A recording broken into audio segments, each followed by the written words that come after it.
Ooh. Sorry, I'm just so not used to talking with a microphone. So hello everybody. Thank you for coming and thank you for having me. So my name is Phil Ferguson, or as some people might know me as ChiliPhilly. Um, does anybody not follow me on Instagram? Because I put maybe you should follow me, but then I guess if everybody does, then it doesn't really matter. Anyway, essentially what I'm going to be talking about, I guess in relation to craft, is that obviously I am, if you do know me, I'm a crochet artist, and obviously crochet is craft. So I'm just going to be talking about how I've kind of gone and used crochet kind of from one end of my career to now, and kind of my thought process in kind of utilizing it in a way that has just made it into what I have now, and how I've kind of figured out how to deviate from the norm, I guess, and turned it into something else that's very unique, I guess. So I guess let's talk about my background. Craft was always around me. Growing, I think a really frequently recurring question is people ask me if somebody has taught me any of those sorts of skills, like sewing or knitting or whatever. But it wasn't necessarily that anybody taught me, but the kind of the tools and that sort of the equipment and that sort of stuff was always around me. So sewing machines, balls of yarn, all that sort of stuff was around me. My sisters did cross stitch. And when I was in school, I always did art. I was always that. I was like one of two boys who did it in high school. Well, I'm from WA, so we did it for tea. And so yeah, so I kind of have always been that sort of crafty, creative person, and I've always had that sort of imagination for kind of creating. So yeah, and also in saying that, I've also always been into photography. So the photos that are up there, those are things that I took while I was at uni. I did like a 365-day project, and I took photos of myself every day. So that's why I'm so used to kind of taking photos of myself and putting them out there, because I've kind of always done that. But also in saying that, social media was always something that's been around. I think I'm of the right age bracket where I've kind of experienced everything from MySpace till now, and kind of also seeing kind of how people have kind of turned those things into careers, and also how they've used those sorts of things for attention and for gathering an audience for their work and what they do. Where I kind of really got my start in kind of thinking about social media was that there was a website many years ago, and it's now completely shut down, but it was called Daily Booth. And when I was in high school, me and my friends always used to go on it, and it was almost like Instagram before we really got used to using smartphones. And so it was browser-based, but it had a feed. People uploaded their photos every day. It was usually webcam photos, but people used to have lots of followers on that sort of thing, and I guess kind of from that point onwards, I kind of just had this sort of intuition towards kind of thinking about obviously what sort of things got really popular, and kind of what things people reacted to. And lucky for me, I actually have quite a few friends that I kind of got from there that I'm still friends with now. So now I've been friends with them for over 10 years, I guess. But they've actually also, from that point till now, have also developed their careers into huge big things as well, in the sense of being designers and artists and stuff like that. So those are two parts of what I do these days that have kind of always been innately a part of what I am and what I do and what I've been interested in, I guess. But also in the sense of kind of the way I also process things in the sense of a career. I did study fine art at Curtin University, WA. I actually only just finished, which I actually started in 2011, so it took me a very long time to finally get there. But because I moved to Melbourne 4 years ago, I kind of set that aside, and funnily enough, my career kind of took off, so I kind of never got to that kind of... finishing point until now. But ironically, that's also kind of been the incentive of why I have the career I do now, because I wanted to do something else while I was in Melbourne. But in saying that, when I was at uni, kind of one of the things I really was interested in was kind of institutional critique and kind of playing around with like curating my own spaces and creating spaces that people react to. And it was a lot very much informed by working at the Art Gallery WA. So I used to work at front of house and with ticketing for, funnily enough, for the MoMA exhibitions when they were in WA. Now they're at NGV, and funnily enough, the ones in WA, they got cancelled halfway through because people weren't going to them as much as they were hoping, and so they kind of weren't making enough money.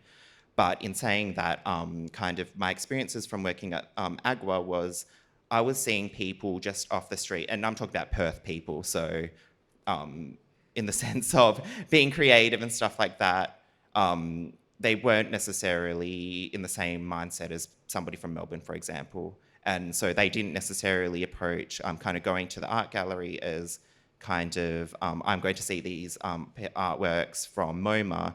Half the time people would come in, they'd want me to tell them what to look at, they would want me to tell where to go and all these sorts of things. But not only that, they also would just not understand kind of the context of a lot of the artwork. Like they would literally walk out and tell me like, oh, I could have done that and stuff like that to like a Jackson Pollock painting. And it's like, were you alive then? Like, you don't understand. Like that was the first time somebody did something like that. And so kind of what I kind of understood from that sort of thing is that, especially being in art school where we're kind of encouraged to kind of think about what we're putting out there and the meaning and kind of the conventions and all that sort of stuff. And then kind of seeing the other side where I guess kind of to somebody who isn't necessarily within the arts community, you would almost think that a large gallery like that would be kind of the end goal, to see people coming in there and kind of not really even understanding why they're in an art gallery and just wanting to look at really nice things and kind of appreciate it in that way.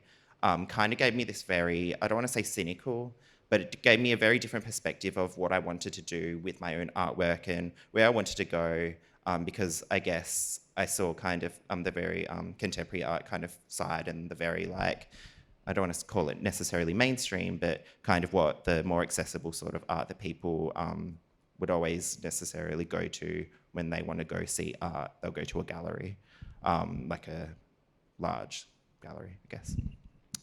So anyway, so yeah, so what kind of, like what I just said, kind of what I got out of that was that some people want to find meaning, some people want to feel a fantasy, they want to experience something, and some people just want to be entertained. And that last point is kind of really what I've been taking from kind of back when I was home until now, is that I didn't want to do anything that was very much like emotionally charged. I didn't want people to react in a way that like they don't want to be, I didn't want them to be angry or anything like that. I just wanted people to be amused or react in a way that was nice, you know.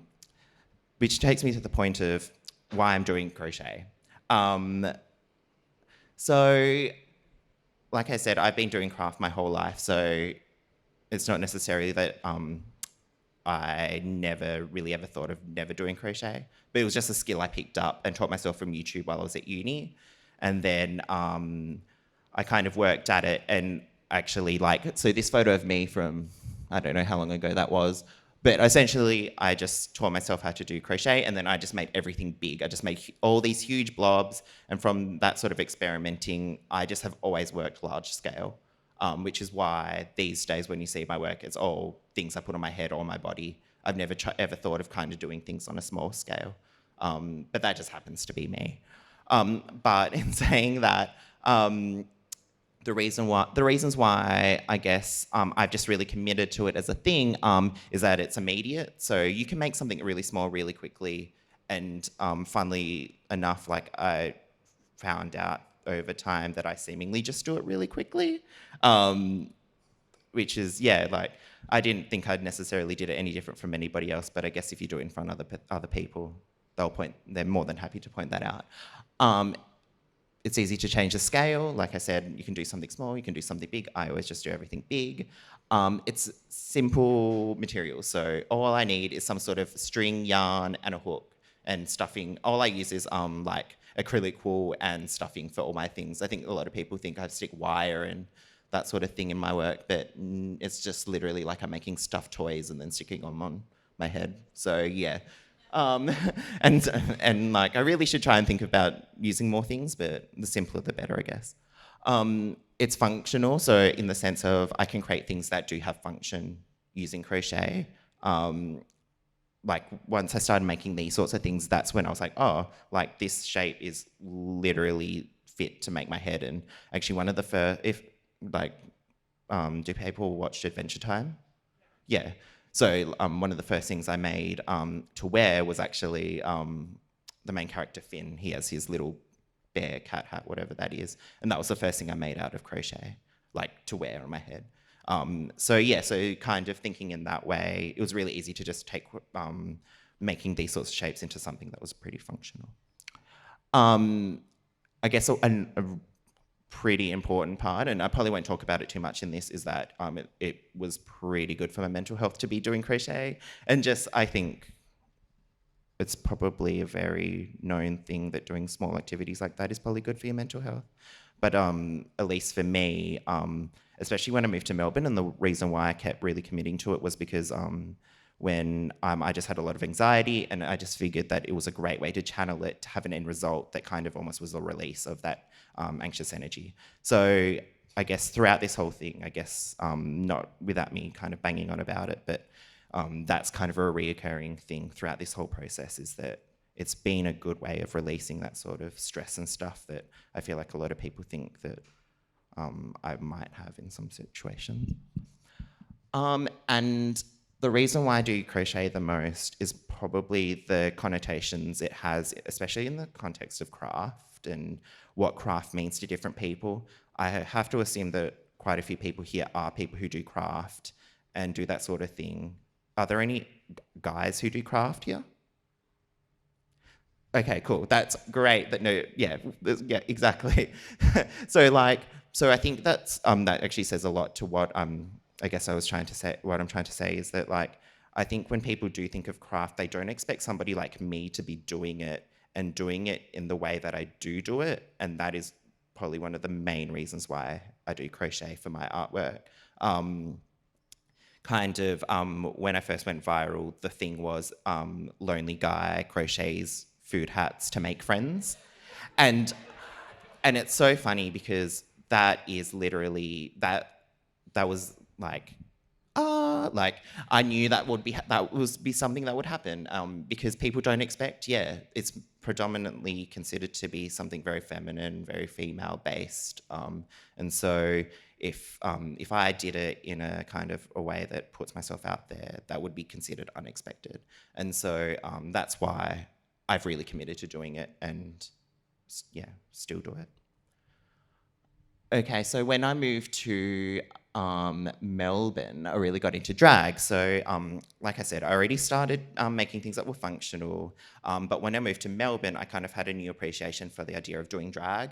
And I really got into RuPaul's Drag Race, which sounds really lame, but like I got into it when I moved to Melbourne. And then obviously, like they would come tour and I got to see them and stuff like that. But kind of one of the things as like, I guess as a queer person and kind of, but also coming from Perth, is that it gave me a very narrow perspective of kind of self-expression, kind of sexuality and all that sort of stuff. And so kind of moving to Melbourne, and I had this kind of new broader sense of kind of what drag was beyond just men dressing up as women, but rather it was more gender expression, I guess. That kind of really interested me in kind of developing, kind of creating this crochet wearable thing into something a little bit more. So I tried to think like, well, what would I be if I did drag? Like, and so I just had the idea of kind of making hats that kind of look like objects. And the first one I made was this pot plant hat thing, and which took me so long to do it, which is really funny because these days I can make them like nothing, but back then it was just like, oh, it's so hard, la la la. But yeah, so that's kind of why I specifically do, like, that's because I always wanted to make them for drag and I wanted to wear them to perform and that sort of stuff. So that's why I make these sorts of wearable, fantastical things, because it really had a root in performance and kind of being a separate persona. So yeah, so that's kind of, I already had this idea and then I wanted to start developing it. So yeah, I already said that. But yeah, like I was saying, they were never gonna just be food. I just happened to have done that pot plant hat, and then the next one was a burger hat, which was inspired by my old workplace. And then after the reaction to that, I just ran with the food theme because people like that, and realistically, like food is a very accessible theme because we all should be eating, so we all know what food is. So in that sense, that's kind of why that happened. Like, I think a lot of people think I intentionally went, oh, I'm going to make hats that look like food, but it was more just the small steps towards going there that kind of got me to where I am now. But like I was saying, I found another purpose in to use them beyond just kind of making performance pieces. And it was to meet cute boys.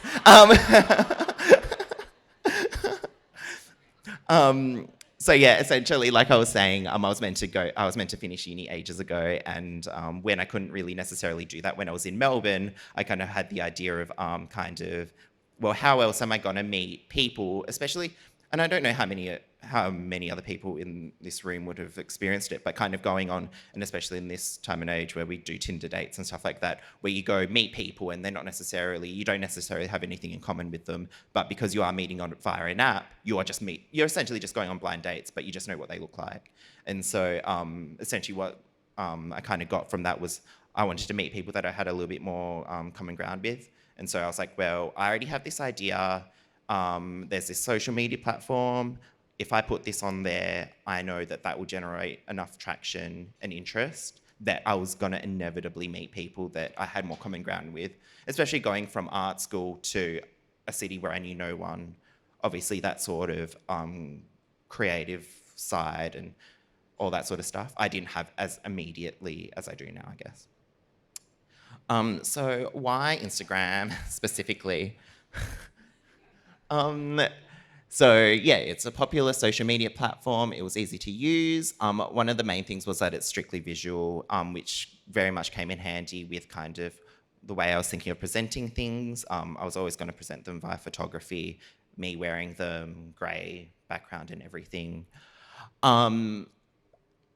Probably a very important point when it comes to whenever people talk to me about how I utilised Instagram when I first started was it's easy to find people who you probably do want to connect with.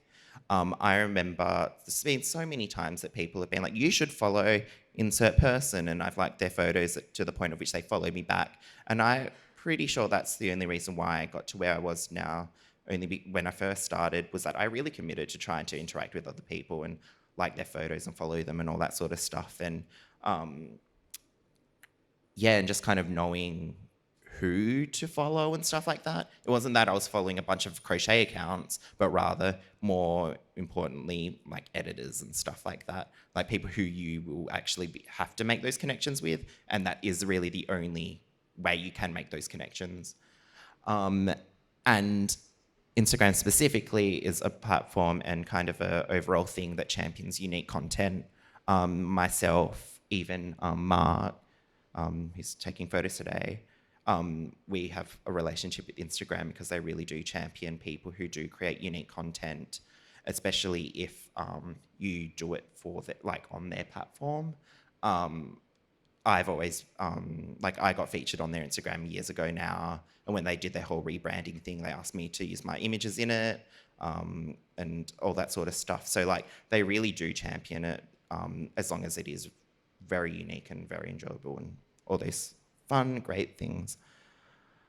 It allowed me to curate my account specifically. I think that's kind of very obvious. You can just make sure everything's on theme, it's all aesthetic. It allows for high visibility because obviously we have people who have millions of followers, so that's the limit, I guess. Sky's the limit. and yeah, to a mainstream audience. So, but that's with most social media. If you put it out there, the chances of everybody being able to see it are infinite. And yeah, like I was kind of touching on the point with finding people and stuff like that, it allows you to engage with other people as much as you use it, and that's kind of how you can also just drive your own account as being as active as you are. Okay, so then I guess now we're just like, whoosh, we're crossing over why I use crochet and my Instagram together. So when I first started, I knew that my Instagram was going to work, I guess, and some of the reasons why were like, and coming from the art gallery, and like I was saying, people really just want to look at things nice and stuff like that. And kind of one of the things I kind of realized was people really want to see things that are, if they have no idea how to create or anything like that, they will always appreciate things that are visibly worked on, that it looks like you spent time on it, that you've developed a skill. They want to see that in a work. Obvious, like, I don't know how many, if any of us have done art, how many times has somebody who isn't an artist or creative like made a joke about like blank, like pink canvases, or, you know, just like things that they perceive as being simple, but it might not necessarily be, but they don't know unless it's visually there or somebody tells them. So the reason why I do crochet and put it on Instagram was, yeah, it shows that there's time, effort, creativity, there's developed skills, and I guess in the sense of my images, there's humor, which I guess I proved by everybody laughing at the photos every time they would come up on the screen. But also in saying that, I did not anticipate it being funny. It was, and there's, it's just really funny because in high school, people always asked me what was wrong when I would enter a room, and that was just my face normally. So I should have anticipated that when I put my face on Instagram and stuff like that, that people are always going to assume that I just looked sad. But yeah, it's kind of, there's humor from kind of presenting my crochet work onto Instagram. And like I was saying, playing that use of theme, that sort of expectations on gender and stuff like that. And as a summary of that, I knew I could kind of get way more attention for my art if I utilize this platform, because just through it being, just through kind of picking an accessible idea that both visually, thematically, but also my audience will always be potentially infinitely larger than if I ever just had a small exhibition space that I would have to promote myself. Like, my work is on my Instagram, but it's not anywhere else. So like the amount of people that are able to see things is so much higher. So yeah, so that's essentially the way I approach kind of why I do or what I do, just to appeal to a larger audience than a very specified one. And kind of touched on this just before, but I always knew this idea would be popular, but it happened a lot sooner than I thought. Because like I said, I thought about all the qualities in what I did and kind of the effect it would have on a larger audience, and then kind of how that would work via social media, especially when, like, I feel like a few years ago it was more prevalent, but there would be infinitely be more like, here's a gallery of this person like having done like fun food faces out of, like, you know, like there'll always be those sorts of like click through the gallery type things these days, because the way social media works, it could be on any platform and that sort of thing. But I just had in my mind that if I was going to create this Instagram where I had food hats, they were all crocheted, I was wearing them, blah, blah, blah, that it would eventually get picked up by somebody, because if I had this large enough body of work, they would more likely want to like be promoting this like 10 images on their website and that's where I get my audience, I guess. I started my account in August 2014, and in October I got my first media, which was which I got contacted for Frankie. And then that came out in December, and within that time, between getting contacted for that and that coming out, I got asked for other smaller things as well. But once that Frankie issue came out, I got contacted by Huffington Post and BuzzFeed and stuff like that, because they wanted exactly what I thought. They wanted to have my images on their website as like a little mini gallery and kind of promote that sort of thing because it was going to go viral. And so I was essentially right. It just happened so quickly that because I moved in March 2014, I started my account in August, and by the time it was December, I had this viral Instagram account. So it happened really quickly. So as long as I've been in Melbourne, I've been this person.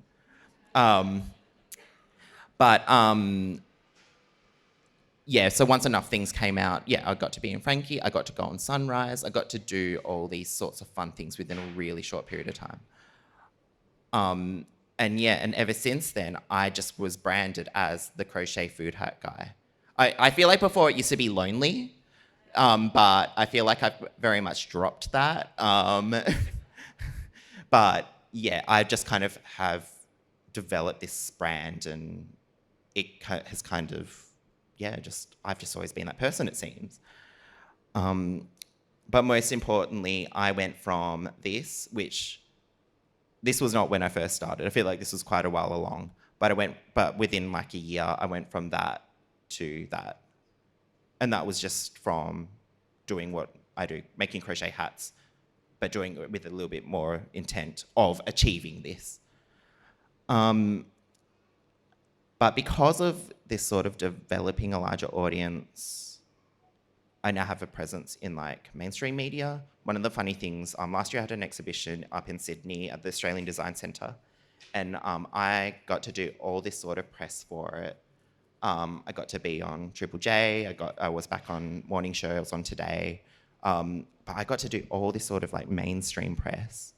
But something I realised was that I didn't necessarily get picked up by very many sort of like art things or even like queer gay media, especially when I approached that exhibition as a bookend for that body of work. I was like, well, going back, it was inspired by drag and all this sort of stuff. And sort of from that point onwards, I kind of realised I had just had to push that push that forward a little bit more, in the sense of being openly gay and all that sort of stuff.